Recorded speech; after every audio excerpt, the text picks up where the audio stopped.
Video like जरूर कर लीजिए और ऐसे वीडियो लगातार फ्री में पाने के लिए चैनल को तुरंत सब्सक्राइब कर लीजिए और बेल आइकन को जरूर टैप कर लीजिए ताकि आगे भी सारे वीडियो आपको मिलते रहे। यूट्यूब में फॉलो करते हैं तो प्लीज ये वाला फ्री टेलीग्राम चैनल जरूर ज्वाइन कर लीजिएगा। सारे नोटिफिकेशन सारे अपडेट यहीं पे आते हैं, ध्यान रखिए। नमस्कार दोस्तों, स्वागत है आप सभी का RO by study for civil services पर। मैं अलका पांडे। तो दोस्तों, हम लोग देख रहे थे साइंस की लिस्टिंग, जो पिछले 3-4 वीडियो में मैंने फिजिक्स की सारी लिस्टिंग कवर कराई है और आज से हम लोग शुरू करने जा रहे हैं रसायन विज्ञान यानी केमिस्ट्री की लिस्टिंग। तो सबसे पहले आज हमारा टॉपिक रहेगा विलयनों का वर्गीकरण। तो चलिए इसको देखते हैं। तो देखिए, विलयन आपको पता होगा, विलयन 2-3 प्रकार के होते हैं, जैसे द्रव में द्रव का, द्रव में ठोस का, ठोस में गैस का। तो एक एक विलयन के प्रकार देखेंगे और उसके उदाहरण देखेंगे। आप एग्ज़ाम में जैसे डायरेक्ट पूछा जाता है कि पारा में लेड का विलयन, ठीक है, ये किस प्रकार के विलयन का प्रकार है, तो आपको बताना पड़ेगा। तो चलिए एक एक करके शुरू करते हैं। द्रवों में द्रव का विलयन यानी द्रव में द्रव का मिलना।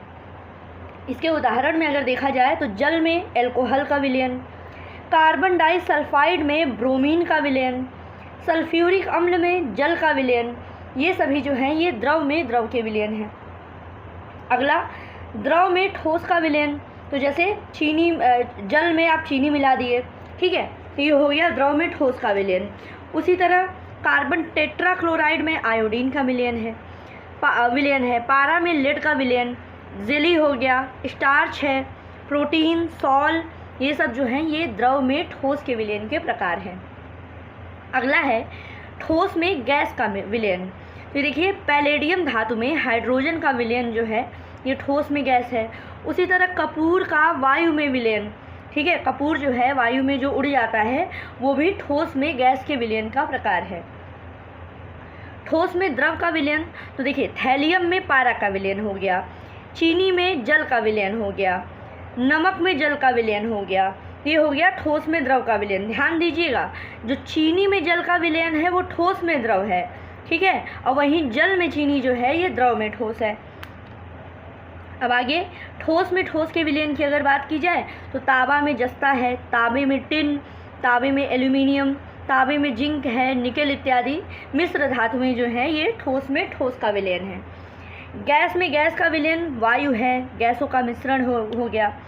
आगे गैस में द्रव का विलयन, ये ब्रोमीन है, कार्बन डाइऑक्साइड, अमोनिया, ठीक है। उसी तरह बादल है, कोहरा है, ये जो है ये गैस में द्रव का विलयन है, ठीक है।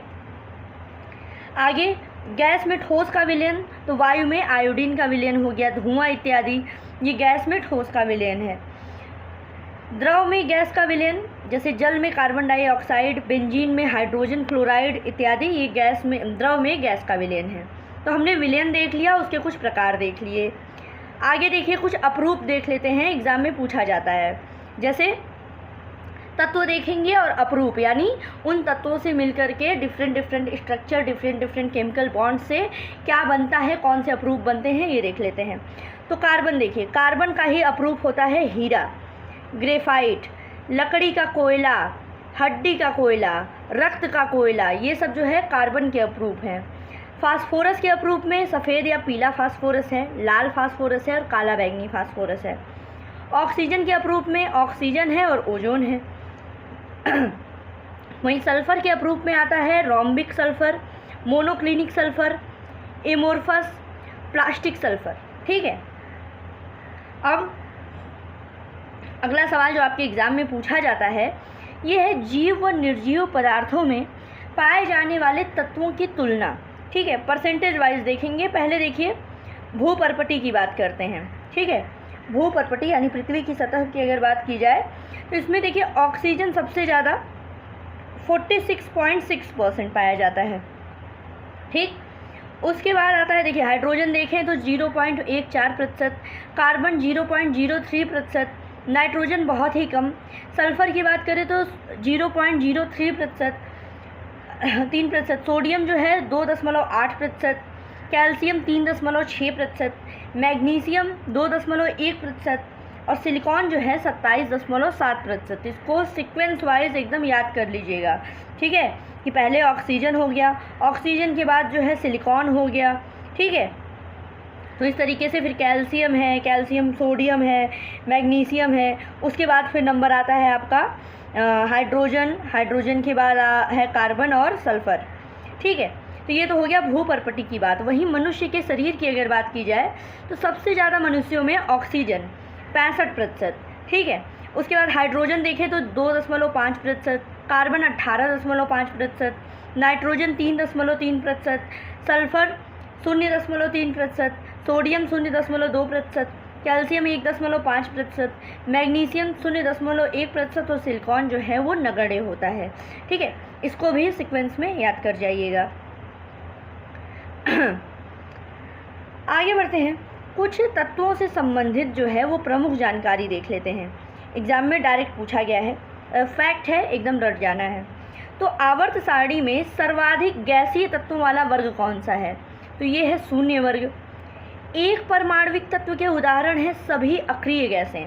ठीक है, अब आपने पढ़ा था अभी कि मानव शरीर में सबसे ज़्यादा पाया जाने वाला तत्व कौन सा है? तो ऑक्सीजन है।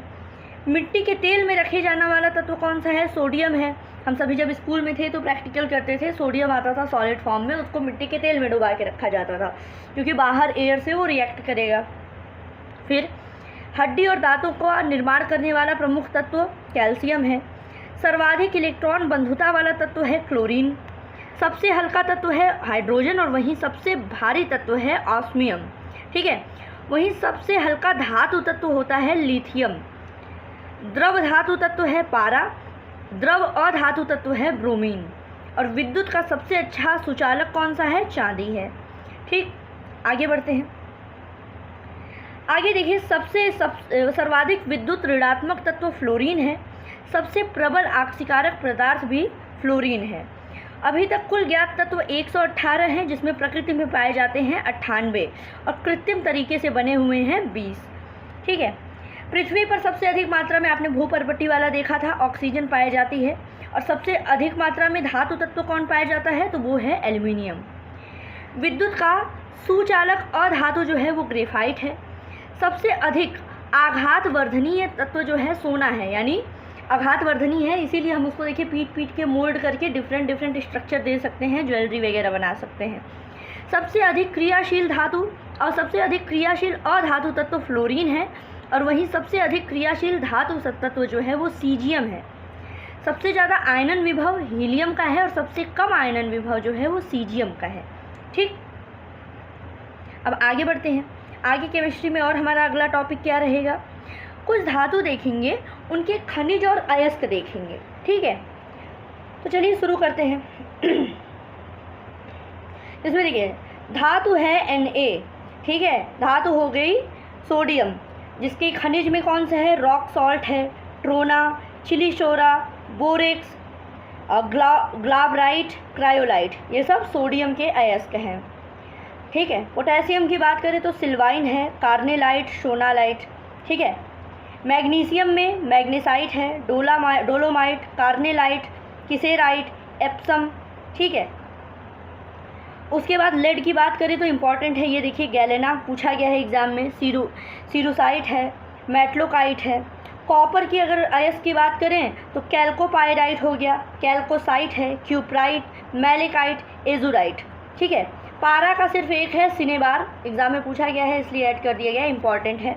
ठीक है, आगे मैग्नीज का मैग्नीसाइट है और होसमैनाइट है। आगे बढ़ते हैं। आगे देखिए कैल्शियम की बात करें तो इसमें लाइमस्टोन है, कैल्साइट है, जिप्सम, फ्लूओरस्पार और फास्फोराइट। ठीक है, ये कैल्शियम के अयस्क हैं। वहीं सिल्वर की अगर बात की जाए, अर्जेंटेनम की, तो नेटिव सिल्वर हो गया, अर्जेंटाइट हो गया, केरार्जीराइट है।